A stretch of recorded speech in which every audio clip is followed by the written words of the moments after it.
Paps na motor na Jelter karon mga paps. Sabi. So nakakinta. Dili niya man neutral. Ano. So naka-engage ang gear. And naka 5 speed. Naka 5 gear siya. So pag neutral na to siya niya, neutral niya, free wheel na neutral niya. So naka 5 speed na to siya. So ang gubaan ng mga paps is gear change indicator, diri na siya matag ano. So pero pag magtanggal mo gear change indicator mga paps, pag tanggalin nyo yan, nandun yung sakit niya sa kabila. So tatanggalin nyo talaga to kasi hindi nyo makikita dyan sa loob. So tignan natin mga paps. So bago natin tignan yung mga paps, ito yung nabili niya sa Andihero daw. 1.7 ganda siya call.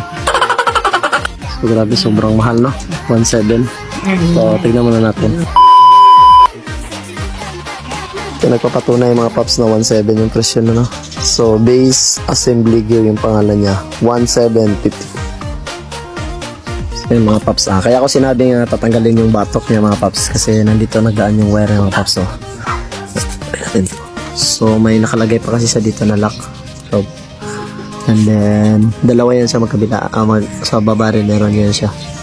Ano, parang ganito lang siya na rivets.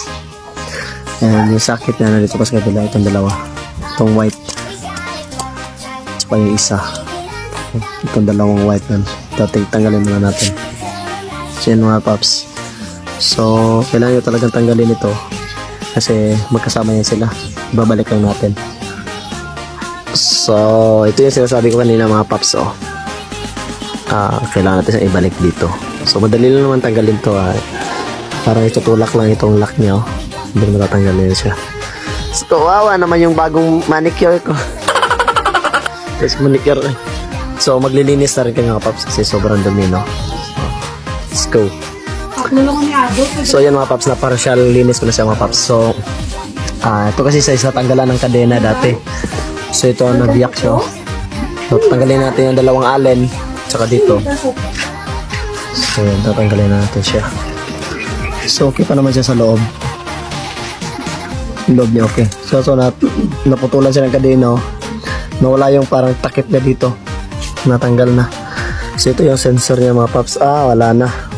Ang tawag dito, durug-durug talaga siya. Was-was pa.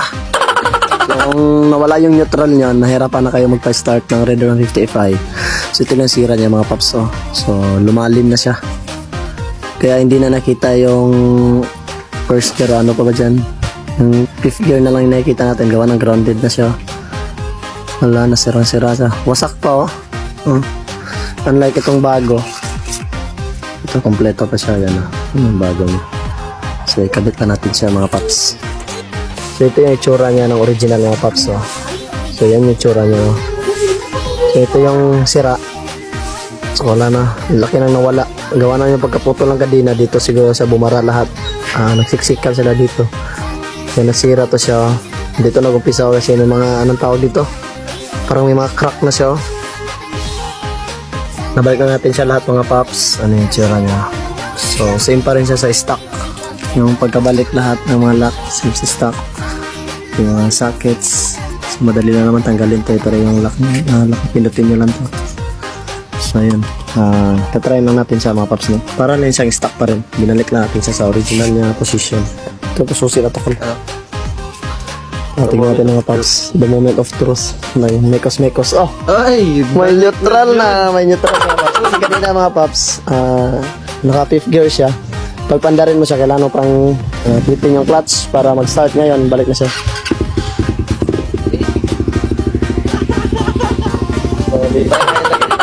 Hindi pa na. Kasi nagkambyada daw, diba? Yun. Yun mga paps, try natin yung gearings niya. So yun.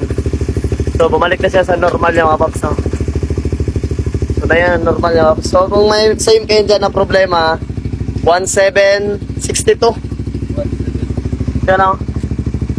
1752 sa Andihero Jelter. So okay na siya mga paps. Balik natin yung cover, then yung cover dyan. So, ipapainal na natin, linisan ito mga paps. So, linisan natin siya. So, let's go. Call!